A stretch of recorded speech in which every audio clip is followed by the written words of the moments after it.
الحمد لله رب العالمين. الحمد لله الذي أنزل على عبده الكتاب ولم يجعل له عوجا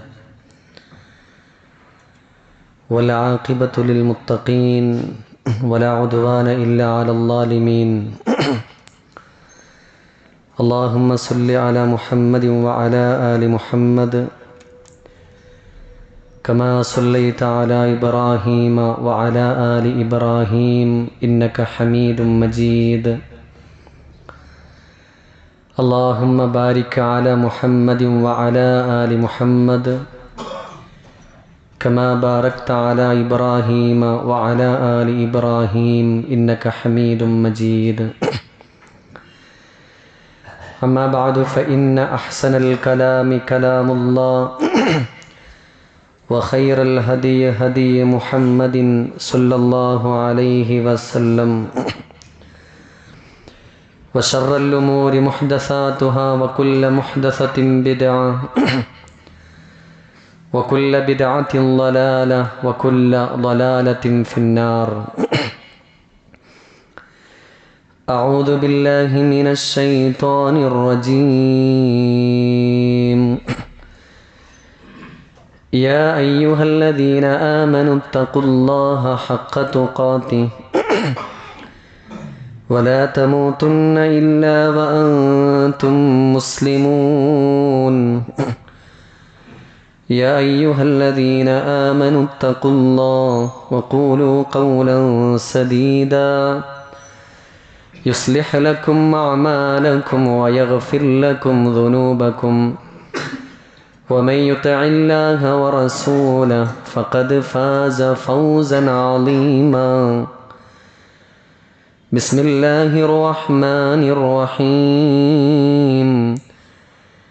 ولكم فيها ما تشتهي أنفسكم ولكم فيها ما تدعون.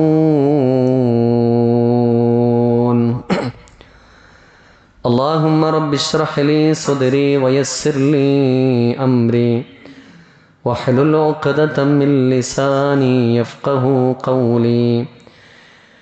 إن أريد إلا الإصلاح ما استطعت وما توفيقي إلا بالله عليه توكلت وإليه أنيب. സ്നേഹം നിറഞ്ഞ സത്യവിശ്വാസികളെ, വിശ്വാസിനികളെ, അല്ലാഹു സുബ്ഹാനഹു വ തആല എന്തിനു വേണ്ടിയാണോ ഈ ദുനിയാവിലേക്ക് നമ്മൾ സൃഷ്ടിച്ചിരിക്കുന്നത്, അതിൻ്റെ ലക്ഷ്യം കൃത്യമായി പഠിക്കുകയും മനസ്സിലാക്കുകയും പ്രാവർത്തികമാക്കുകയും ചെയ്ത് അള്ളാഹുവിൻ്റെ വിധിവിലക്കുകൾ അനുസരിച്ച് ജീവിതത്തെ ക്രമപ്പെടുത്തണേ എന്ന് എന്നോടെന്ന പോലെ നിങ്ങൾ ഓരോരുത്തരെയും ഉണർത്തുകയാണ്, വസിയ്യത്ത് ചെയ്യുകയാണ്.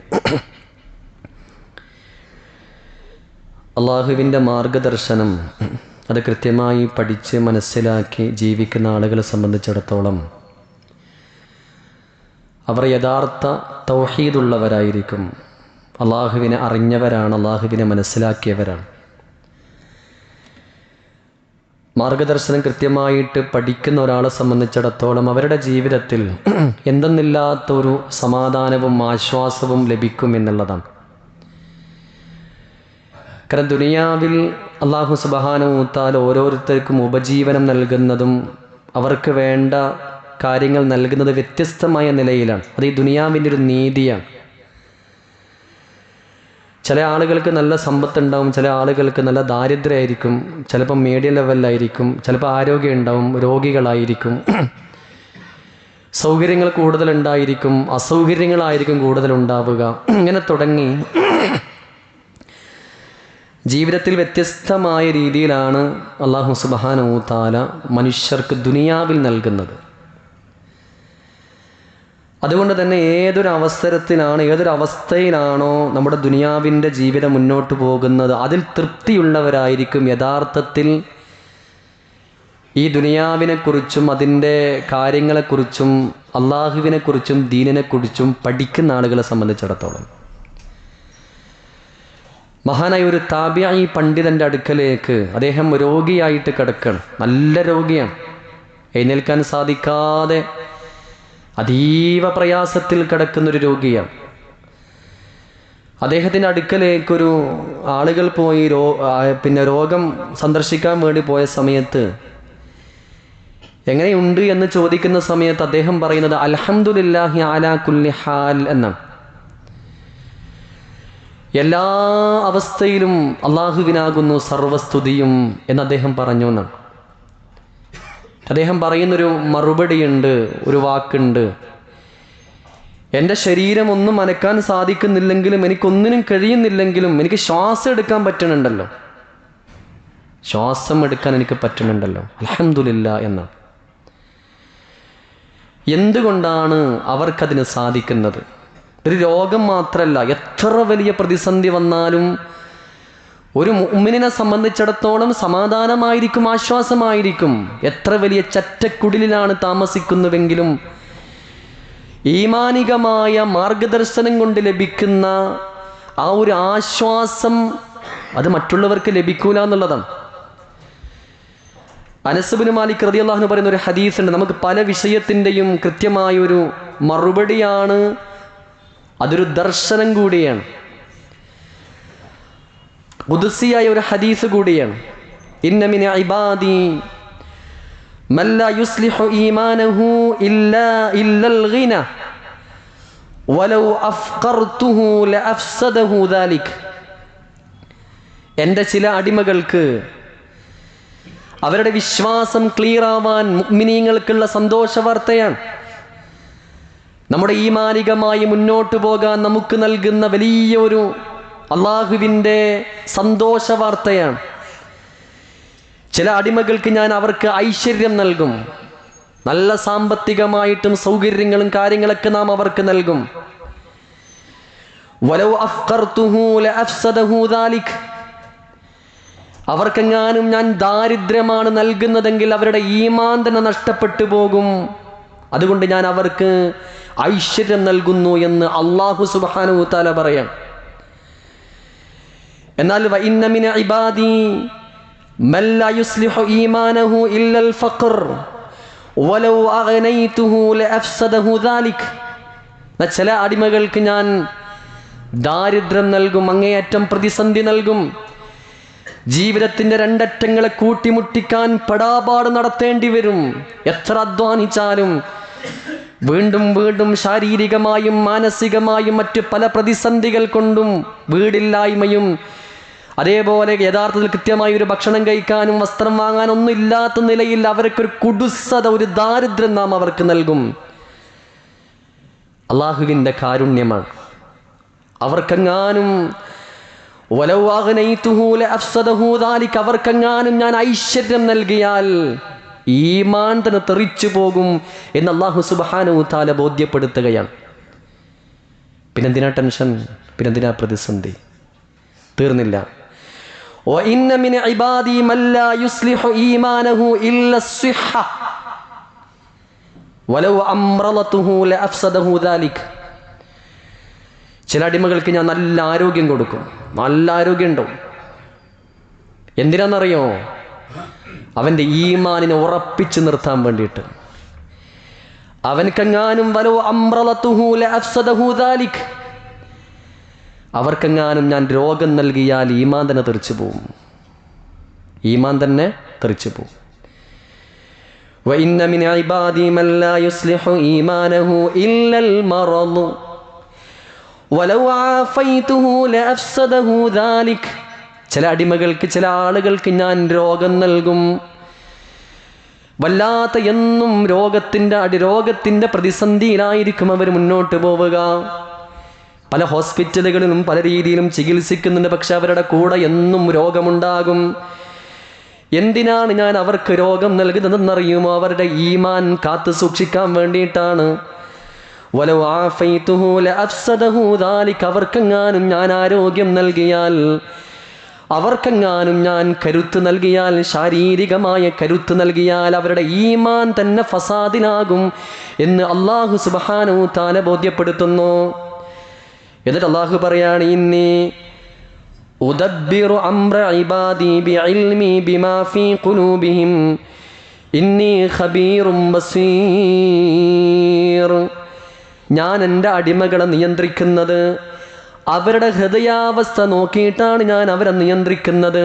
കാരണം ഞാനെല്ലാം കണ്ടറിയുന്നവനാകുന്നു, സൂക്ഷ്മമായി അറിയുന്നവനാകുന്നു എന്ന് മഹാനായ റസൂലുള്ളാഹി സ്വല്ലല്ലാഹു അലൈഹി വസല്ലമ പഠിപ്പിക്കുകയാണ്. എത്ര സിമ്പിളായിട്ടാണ് കാര്യങ്ങൾ. അപ്പം അതിനർത്ഥം എന്താ? ഇപ്പോഴത്തെ ഒരു അവസ്ഥ ഉണ്ടല്ലോ, നമ്മുടെ ഒരു അവസ്ഥ, അത് ഖൈറാണ്, അത് ഖൈറാണ്. ചിലപ്പോൾ ആ അവസ്ഥ കിട്ട് മാറിയാൽ ഈമാനികമായിട്ട് തന്നെ ഫസാദിലേക്ക് പോകും. ഈമാനികമായി ഫസാദിൽ പോയ ദുനിയാവും പോയി, ആഖിറവും പോയി. അള്ളാഹു കാത്ത് രക്ഷിക്കുമാറാകട്ടെ. അതോടെ 42-ാമത്തെ അധ്യായം സൂറത്ത് ശൂറയുടെ 27-ാമത്തെ ആയത്തിൽ കാണാം, വലൗ ബസതല്ലാഹു റിസ്ഖ ലിഇബാദി, അള്ളാഹു അവൻ്റെ അടിയാന്മാർക്ക് ഉപജീവനം വിശാലമാക്കി കൊടുത്തിരുന്നെങ്കിൽ, എല്ലാ മനുഷ്യർക്കും ഉപജീവന മാർഗം വിശാലമാക്കി കൊടുത്തിരുന്നുവെങ്കിൽ, വലാകിൻ യുനസ്സിലു ലബഗൗ ഫിൽ അർള്, അവർ ഭൂമിയിൽ അതിക്രമം പ്രവർത്തിക്കുമായിരുന്നു. എല്ലാവർക്കും തുല്യമായ ഒരു അവസ്ഥ ദുനിയാവിൽ കൊടുത്തിരുന്നെങ്കിൽ എന്തൊക്കെ അവസ്ഥ ഉണ്ടാകുക? ദുനിയാവിൽ കുഴപ്പവും പ്രശ്നമായിരിക്കും ഉണ്ടാകുക. വലാകിൻ യുനസ്സിലു ബിഖദരിൻ മാ യശാ, അവൻ താൻ ഉദ്ദേശിക്കുന്നവർക്ക് ഓരോരുത്തർക്ക് അനുസരിച്ച് അല്ലാഹു നൽകുന്നതാണ്. ഇന്നഹു ബിഇബാദിഹി ഖബീറും ബസീർ. കാരണം മനുഷ്യരെ സൃഷ്ടിച്ചത് നാമാണ്. അവരുടെ അവസ്ഥ ആർക്കാണ് അറിയുക? അള്ളാഹുവിനാണ്. നാളെ എന്താ സംഭവിക്കുക എന്ന് പോലും അറിയാത്ത മനുഷ്യരാണ് നമ്മൾ. എൻ്റെ കാര്യം ഞാനെന്ന് പറയുന്ന എൻ്റെ കാര്യം നാളെ എന്ത് സംഭവിക്കുമെന്ന് അറിയില്ല. അത്രക്കും ദുർബലനാണ് ആര്? നാം.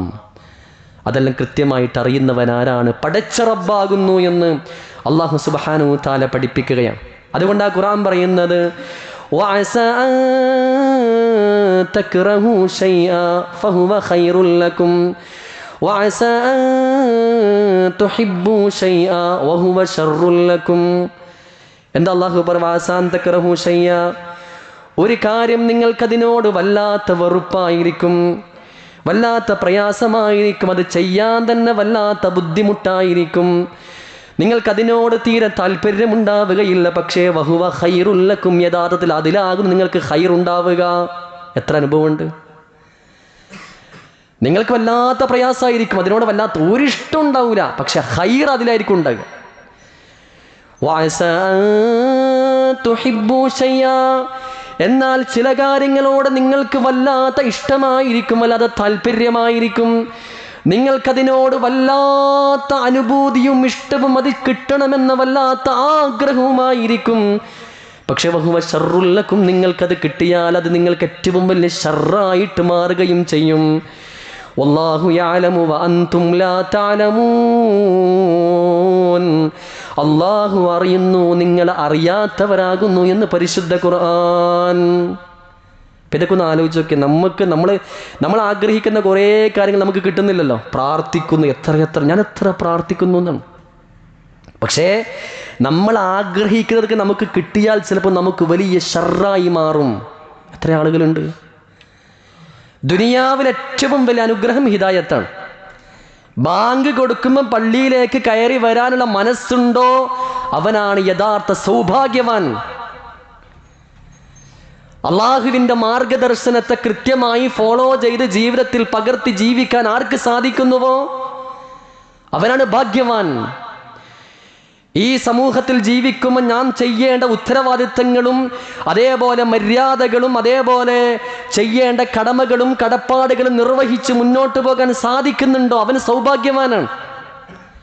ഇതിനൊക്കെ തള്ളിയിട്ട് കിട്ടുന്ന അനുഗ്രഹങ്ങൾ എന്താ കിട്ടുക? ബാങ്ക് കൊടുക്കുന്നു, ഹയ്യാലസ്സലാ, പള്ളിയിലേക്ക് വരൂ എന്ന് പറയാ. എനിക്കിപ്പോൾ സമയമില്ല, ഞാൻ നല്ല തിരക്കിലാണ്. അതിലിപ്പോൾ എന്താ സൗഭാഗ്യമുള്ളത്? ഏതിന്?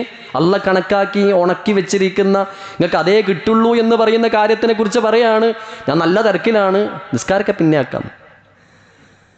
അപ്പോൾ എനിക്കത് കിട്ടിയതാണല്ലേ. അത് കിട്ടിയത് എന്തായി? എനിക്കത് ആ ബിസിനസ് കിട്ടിയത്, ആ തിരക്ക് കിട്ടിയത് എനിക്ക് ഷർറായി മാറി.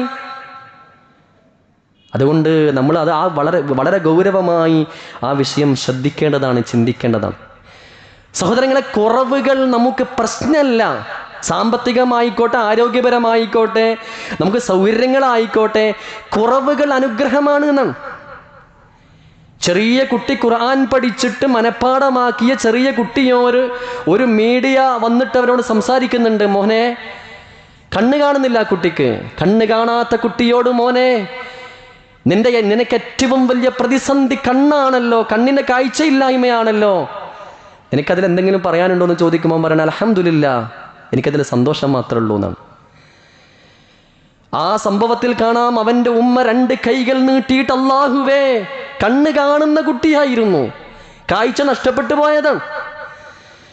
അവൻ്റെ ഉമ്മ 2 കൈകൾ നീട്ടിയിട്ട് അല്ലാഹുവേ, എൻ്റെ മകൻക്ക് നീ കണ്ണിന് കാഴ്ച നൽകണേ എന്ന് പ്രാർത്ഥിക്കുമ്പം ചെറിയ പിഞ്ചോമന മകൻ വന്നിട്ട് ഉമ്മയുടെ വായി പൊത്തിപ്പിടിച്ചിട്ട് പറയുന്നു, ഉമ്മച്ചി അങ്ങനെ പ്രാർത്ഥിക്കരുത്, എനിക്ക് കാഴ്ച ശക്തിയുടെ ആവശ്യമില്ല ഉമ്മ. കാഴ്ച ശക്തി എനിക്ക് വന്നാൽ നാളെ പരലോകത്ത് കാഴ്ചയുമായി ബന്ധപ്പെട്ട് വിചാരണ എനിക്ക് ഉണ്ടാവൂലേ, ഞാൻ മറുപടി പറയേണ്ടി വരൂലേ. ഇപ്പം എനിക്കെന്ത് സുഖാന്നറിയോ?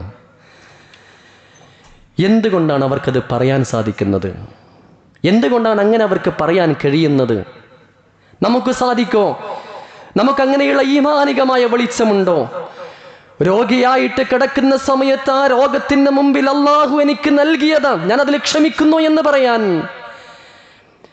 അയ്യൂബ് നബി അലൈഹിസ്സലാത്തു വസ്സലാം 18 വർഷം രോഗിയായി കിടന്നു. ഞാൻ ആവർത്തിക്കപ്പെടുകയാണ് മിമ്പറിന്റെ മുകളിൽ ചില കാര്യങ്ങൾ നമ്മുടെ മനസ്സിലേക്ക് ഉണ്ടാക്കാൻ വേണ്ടിയിട്ട്. 11 മക്കളുണ്ടായിരുന്നു എന്നാണ് അദ്ദേഹത്തിന്. 11 മക്കൾ, ഓരോ മക്കളായിട്ട് ഇങ്ങനെ മരണപ്പെടുമ്പോൾ എത്ര വിഷമുണ്ടാവും ഒരു ഉപ്പയെ സംബന്ധിച്ചിടത്തോളം. കുട്ടികൾ മരണപ്പെട്ട രക്ഷിതാക്കളുണ്ടാവൂലേ ഇവിടെ? തൻ്റെ കുട്ടിയെ വളർത്തിക്കൊണ്ടുവരുന്നതിനിടയിൽ മരണപ്പെട്ടു പോകുന്ന കുഞ്ഞിനെ എത്രമാത്രം പ്രതിസന്ധിയിലും വിഷമത്തിലുമായിരിക്കും. ഓരോ മക്കളായി 11 മക്കൾ നഷ്ടപ്പെട്ടു പോയപ്പോഴും സമ്പത്തും സൗകര്യങ്ങളും വീടും നാട്ടുകാരും എല്ലാം മാറ്റി നിർത്തിയപ്പോഴും തൻ്റെ ഭാര്യയുടെ കൂടെ അങ്ങകലെ ഒരു ഭാഗത്ത് ജീവിക്കേണ്ടി വന്നപ്പോൾ പോലും അയ്യൂബ് നബി അലൈഹിസ്സലാത്തു വസ്സലാം പറഞ്ഞില്ലല്ലോ, എന്തിനാ റബ്ബേ എന്നെ ഇങ്ങനെ ആക്കിയത്, ഞാൻ ഇങ്ങനെയൊക്കെ ചെയ്തിട്ട് എന്നോടിത് വേണ്ടായിരുന്നു എന്ന് അയ്യൂബ് നബി പറഞ്ഞോ? അവസാനം ഭാര്യ പോയിട്ട് മറ്റുള്ള വീടുകളിൽ പോയി പണിയെടുത്തിട്ട് കിട്ടുന്ന സാമ്പത്തികവുമായി തൻ്റെ ഭർത്താവിനെ ചികിത്സിക്കുന്ന സമയത്താണ് മുടിമുറിക്കേണ്ടി വന്നു എന്നാണ് തഫ്സീറിൽ.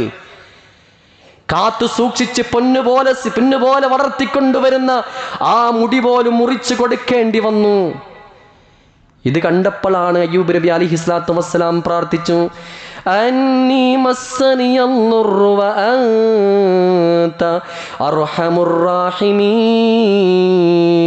അല്ലാഹുവേ, എനിക്ക് ദുരിതം ബാധിച്ചിരിക്കുന്നു അല്ലാ, എനിക്ക് സങ്കടങ്ങൾ ബാധിച്ചിരിക്കുന്നു അല്ലാ. വഅൻത അർഹമുർ റാഹിമീൻ, നീ കരുണ ചെയ്യുന്നവരിൽ ഏറ്റവും വലിയ കരുണ ചെയ്യുന്നവനല്ലേ എന്ന് അത്രയോളം പ്രതിസന്ധികളും പ്രയാസങ്ങളുമുള്ള സമയത്ത് അയ്യൂബ് നബിയുടെ പ്രാർത്ഥന, നീ കരുണ ചെയ്യുന്നവരിൽ ഏറ്റവും വലിയ കരുണ ചെയ്യുന്നവനല്ലേ. അള്ളാഹു ആ പ്രാർത്ഥന സ്വീകരിച്ചു എന്നാണ്. പ്രവാചകന്മാരുടെ ചരിത്രമൊക്കെ പഠിച്ചാലേ അതാണ് മാർഗദർശനം കിട്ടണമെന്ന് പറയുന്നത്. ഈ നാട്ടിൽ ഖുത്ബക്കപ്പുറത്ത് എന്തുണ്ട് എന്ന് നമ്മൾ ഗൗരവമായി പരിശോധിച്ചോളൂ. ഞാൻ വെറുതെ പറയല്ല. ഓരോ വെള്ളിയാഴ്ചയും ജുമാക്ക് വന്ന് കുറച്ച് കിട്ടിയിട്ട് അതിൻ്റെ ഇടയിൽ നമ്മൾ കുറച്ചും കൂടി പഠിച്ചിട്ടില്ലെങ്കിലേ വലിയ നഷ്ടങ്ങളുണ്ടാവും. ഈ നഷ്ടങ്ങൾ പരലോകത്ത് വെച്ചാൽ നമ്മൾ അറിയും. മാർഗദർശനം ഖുർആൻ പഠിക്കാതെ, ഹദീസ് പഠിക്കാതെ, പ്രവാചകന്മാരുടെ ചരിത്രവും സ്വഹാബത്തിൻ്റെ ചരിത്രവും അറിയാതെ നമുക്കൊരു പരിവർത്തനം കിട്ടൂല എന്നുള്ളതാണ്. അത് കിട്ടിയാലോ എല്ലാം സമാധാനമായിരിക്കും. ഒരാൾ രോഗിയായിട്ട് കിടക്കണം. ആ നാട്ടിൽ ഏറ്റവും നല്ലൊരു മനുഷ്യൻ, അള്ളാഹുവിൻ്റെ മാർഗത്തിൽ ദഅവാ പ്രവർത്തനം ചെയ്യുന്ന നല്ലൊരു മനുഷ്യൻ, ഏതൊരു ദീനി സദസ്സുണ്ടോ മുമ്പിൽ ആ മനുഷ്യനുണ്ടാകും. ആ നാട്ടിലെ എല്ലാ നന്മകളിലും മുന്നോട്ടുണ്ടാകും. വലിയ പൈസക്കാരനും അല്ല, വലിയ പണ്ഡിതനും അല്ല, ഒരു സാധാരണക്കാരിൽ സാധാരണ മനുഷ്യൻ.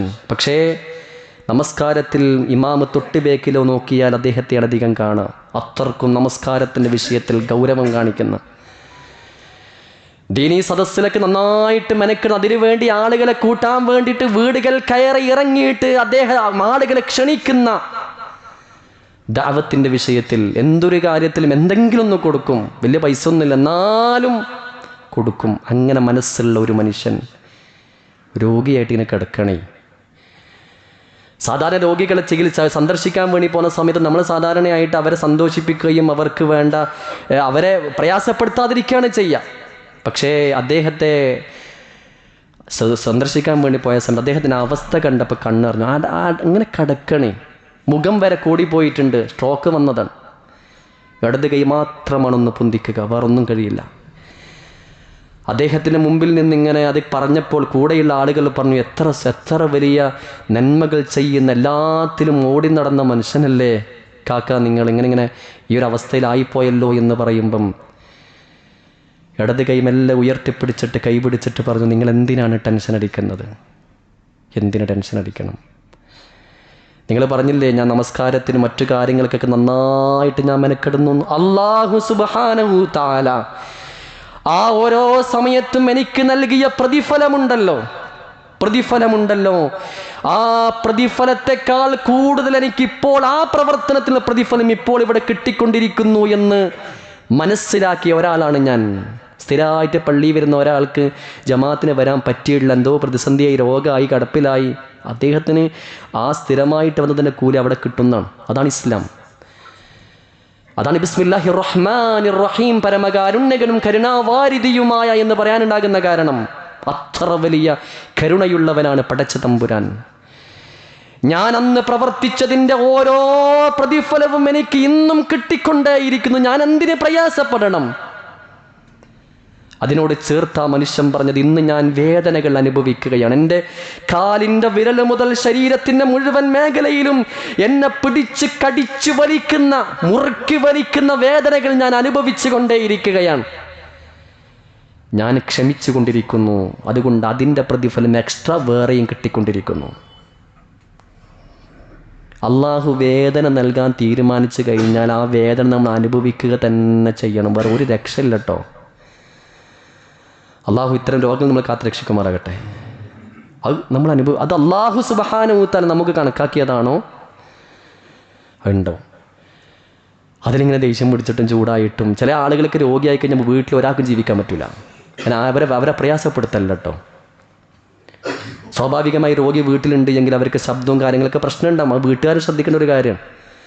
പക്ഷെ ഞാൻ രോഗിയായി എന്ന് വിചാരിച്ചിട്ട് വീട്ടൊരാൾക്കും വർത്തമാനം പറയാൻ പറ്റില്ല, വീർത്തൊരാൾക്കും മിണ്ടാനും പറ്റില്ല, ഒരു കുട്ടിക്കും സംസാരിക്കാൻ പറ്റില്ല, കളിക്കാനും പറ്റൂല. അത് ക്ഷമകേട് കാണിക്കലാണ്. ആ വേദനകൾക്ക് ക്ഷമിക്കാൻ അവനക്ക് സാധിക്കണം, അതിന് വമ്പിച്ച പ്രതിഫലമാണ്. ഞാൻ ഇന്ന് അനുഭവിക്കുന്ന ഓരോ വേദനക്കും എനിക്ക് വമ്പിച്ച പ്രതിഫലം കിട്ടിക്കൊണ്ടിരിക്കുന്നു. പിന്നെന്തിന് ഞാൻ ടെൻഷൻ അടിക്കണം? വാതിലിന്റെ പടിയിൽ മറഞ്ഞു നിൽക്കുന്ന ഭാര്യയിലേക്ക് നോക്കിയിട്ട് ആ മനുഷ്യൻ പറയുന്ന മറ്റൊരു വാക്ക് കൂടിയുണ്ട്, എൻ്റെ പ്രിയപ്പെട്ട ഭാര്യ ഭർത്താക്കന്മാരെ, നമുക്കതൊരു വലിയ പോയിന്റ് ഉണ്ട്. എൻ്റെ ഭാര്യ ഒരാഴ്ച മുമ്പ് വരെ സജീവമായി എൻ്റെ കൂടെ ചിരിക്കുകയും കളിക്കുകയും നടക്കുകയും എൻ്റെ കൂടെ എല്ലാ വിഷയത്തിലും ഒരുമിച്ച് നമ്മൾ ഉണ്ടായിരുന്നു.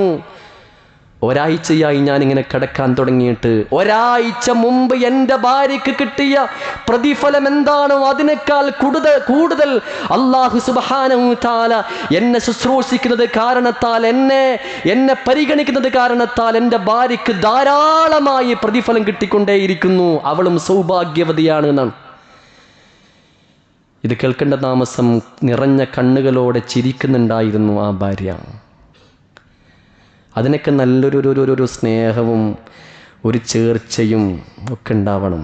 ഇതൊന്നും സൗന്ദര്യത്തിലും പണത്തിലും പ്രതാപത്തിലൊന്നും കിട്ടില്ല. ഇതൊക്കെ ഈമാനികമായി കിട്ടുന്ന വെളിച്ചാണേ, അത് കിട്ടണം. അതുകൊണ്ട് ഓട്ടിസം ബാധിച്ചൊരു കുട്ടിയുടെ ഉമ്മ പറഞ്ഞത്, എൻ്റെ കുട്ടി എന്നെ ചവിട്ടാൻ തുടങ്ങിയെന്നാണ്.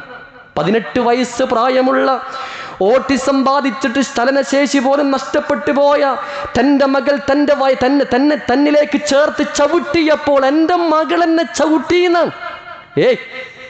ഒരു ഉമ്മ പറയാണ്, സന്തോഷം സഹിക്കാൻ സാധിക്കുന്നത്. എങ്ങനെയുണ്ട് കുട്ടിയുടെ വല്ല മാറ്റമുണ്ടെന്ന് വെച്ചാൽ ചിരിച്ചിട്ട് പറയാണ്, എന്നെ ചവിട്ടിയെന്ന്.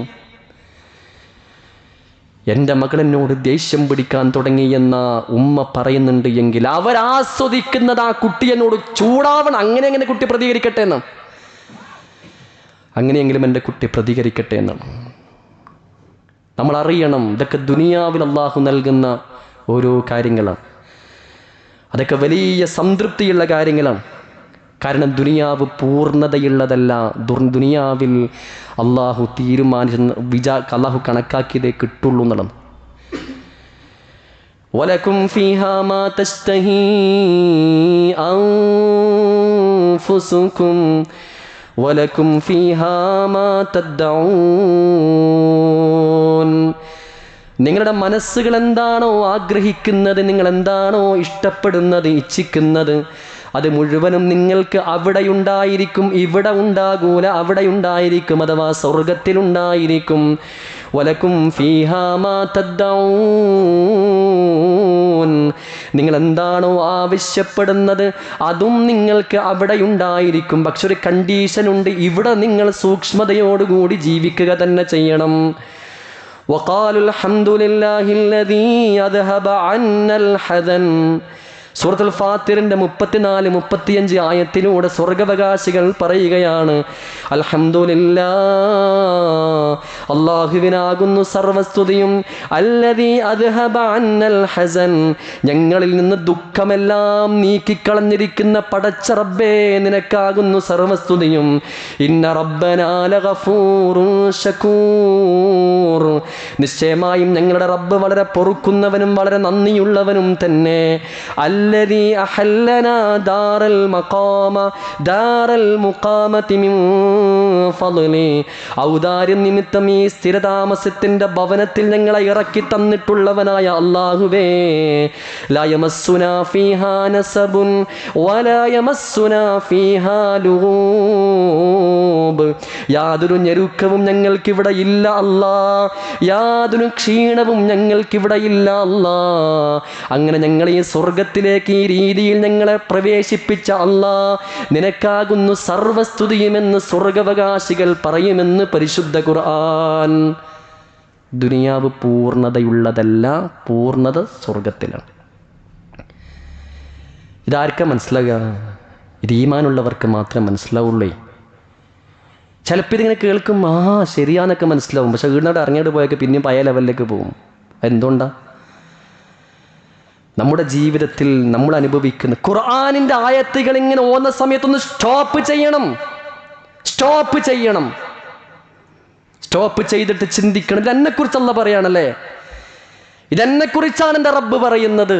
അവിടെ ചിന്തിച്ച് വിലയിരുത്തി ഒന്ന് കുറച്ച് ടൈം ഒറ്റക്കിരുന്ന് ആലോചിച്ചത്. ഖുർആൻ നമുക്ക് മനസ്സിന് സമാധാനം നൽകുന്ന വേദഗ്രന്ഥം, മനസ്സിന് സമാധാനം നൽകുന്ന വേദഗ്രന്ഥം. ഖുർആനിൻ്റെ മാസം കടന്നു വരികയാണ്. ഇപ്പോൾ ഒരുങ്ങിയിട്ടില്ലെങ്കിൽ റമദാനും പോകും. ഇപ്പോൾ ഒരുങ്ങാൻ തുടങ്ങിയിട്ടില്ലെങ്കിൽ റമദാൻ അങ്ങോട്ട് പോയി കിട്ടും. ചിലപ്പോൾ ഇത് അവസാനം അതിന് റമദാനിലേക്ക് പ്രവേശിക്കോ, അല്ലാഹു ആലം. ഹദീസ് കേട്ടിട്ടില്ല? എത്രയെത്ര ഹദീസുകളാണ്. അല്ലാഹുമ്മ ലാ മാനിഅ ലിമാ അഅതൈത വലാ മുഅതിയ ലിമാ മനഅത്. എന്താ ഇതിൻ്റെ അർത്ഥം? അള്ളാഹു തരാൻ ഉദ്ദേശിച്ചത് തടയാനും കഴിയില്ല, അള്ളാഹു തടഞ്ഞതിന് തരാനും സാധിക്കൂല. ഇതെന്തിനിങ്ങനെ പറയിപ്പിക്കുന്നത്? ഈ തരാതിരിക്കുക എന്നുള്ളത് വെറും പൈസ മാത്രമല്ലല്ലോ. ആരോഗ്യവും സൗകര്യങ്ങളും പരിഗണനകൾ പോലും. ഒരു ഉമ്മയുടെ 5 മക്കളിൽ ചിലപ്പോൾ ഉമ്മയെ നന്നായി നോക്കുന്നവൻ ഞാനായിരിക്കും. പക്ഷേ അങ്ങനെ നോക്കിയിട്ട് പോലും ഉമ്മയുടെ പരിഗണന കിട്ടാത്തവരോട് എനിക്ക് പറയാനുള്ളത്, അള്ളാഹു കണക്കാക്കിയതാണ്. എന്തിന് പ്രയാസപ്പെടണം? ഇനി ഞാൻ നോക്കൂല, ഇനി ഞാൻ വരൂല, ഇനി ഞാൻ ഈ പണിക്ക് നിൽക്കൂല എന്നല്ല പറയേണ്ടത്. എന്ത് പറഞ്ഞാലും ശരി, എനിക്കറിയാം എൻ്റെ ജീവിതം എന്താണെന്നൊക്കെ. അങ്ങനെ മനസ്സിലാക്കാൻ ഇത് പറയാൻ നല്ല സുഖമാണ്, കേൾക്കാൻ അതിനേക്കാളും നല്ല സുഖമാണ്. പക്ഷെ നിങ്ങൾ ചിന്തിച്ച് നോക്കി, എന്തൊരു റാഹത്താണ്, എന്തൊരു സമാധാനമാണ്, എന്തൊരു ആശ്വാസമാണ്. അള്ളാഹു മനസ്സിലാക്കാൻ തൗഫീക്ക് നൽകാൻ ഗ്രഹിക്കുമാറാകട്ടെ. രോഗികളാണെങ്കിലും ആരാണെങ്കിലും അവരൊക്കെയും അവരുടെ അവസ്ഥകൾ മനസ്സിലാക്കിയിട്ട് എൻ്റെ ഈ ഒരു അവസ്ഥകൾ എനിക്ക് ദീനിലേക്ക് ഉറച്ചു നിൽക്കാൻ സാധിക്കുന്നുണ്ട് എന്ന് ഉറപ്പ് വരുത്താൻ നമുക്ക് സാധിക്കണം. നമ്മുടെ ആരോഗ്യവും നമ്മുടെ സമ്പത്തും നമ്മുടെ സമയവും നമ്മുടെ അനുഗ്രഹങ്ങളും ഉപജീവന മാർഗങ്ങളുമൊക്കെ അള്ളാഹുവിന് ഇഷ്ടപ്പെടുന്ന മാർഗത്തിലേക്ക് മുന്നോട്ട് കൊണ്ടുപോകാൻ സാധിക്കണം. മാതാപിതാക്കളെ പരിഗണിക്കുന്ന വിഷയത്തിലും ഭാര്യ ഭർത്താക്കന്മാർക്കിടയിലുള്ള ആ വിഷയത്തിലും, അതേപോലെ അയൽവാസം എന്തൊക്കെ ഭാഗങ്ങളാണ്, ആ ഭാഗങ്ങളൊക്കെ ക്രമീകരിക്കാനും, ക്ഷമിക്കേണ്ട സ്ഥലത്ത് ക്ഷമിക്കാനും, തോറ്റ് കൊടുക്കേണ്ട സ്ഥലത്ത് തോക്കാനും. ചില സ്ഥലത്ത് തോൽവി വലിയ വിജയമാണ്. തോറ്റുകൊടുക്കേണ്ട സ്ഥലത്ത് തോറ്റുകൊടുക്കാനൊക്കെ നമുക്ക് ഇതൊക്കെ സാധിക്കണമെങ്കിൽ മാർഗദർശനം നമുക്ക് കിട്ടണം. ആ ദർശനത്തിലൂടെ ലാ ഇലാഹ ഇല്ലല്ലാ എന്ന ആ കലിമത്തു തൗഹീദിന്റെ ആ ഒരു ആദർശമനുസരിച്ച് ജീവിക്കണം. അങ്ങനെ അള്ളാഹുവുമായി ഉള്ള ബന്ധം, ആ കരാറുകൾ ക്ലിയറായി മുന്നോട്ട് പോകുന്ന ആളുകൾക്ക് അള്ളാഹു എന്തെയും സമാധാനം നൽകും എന്ന അള്ളാഹുവിൻ്റെ വാഗ്ദാനമാണ്. കാര്യങ്ങൾ മനസ്സിലാക്കാനും പഠിക്കാനും ഉൾക്കൊള്ളുവാനും അള്ളാഹു നമുക്കെല്ലാവർക്കും തൗഫീക്ക് നൽകാൻ ഗ്രഹിക്കുമാറാകട്ടെ. അഖൂലു ഖൗലി ഹാദാ വ അസ്തഗ്ഫിറുല്ലാഹ ലി വലക്കും ഫസ്തഗ്ഫിറൂ ഇന്നഹു ഹുവൽ ഗഫൂറുർ റഹീം.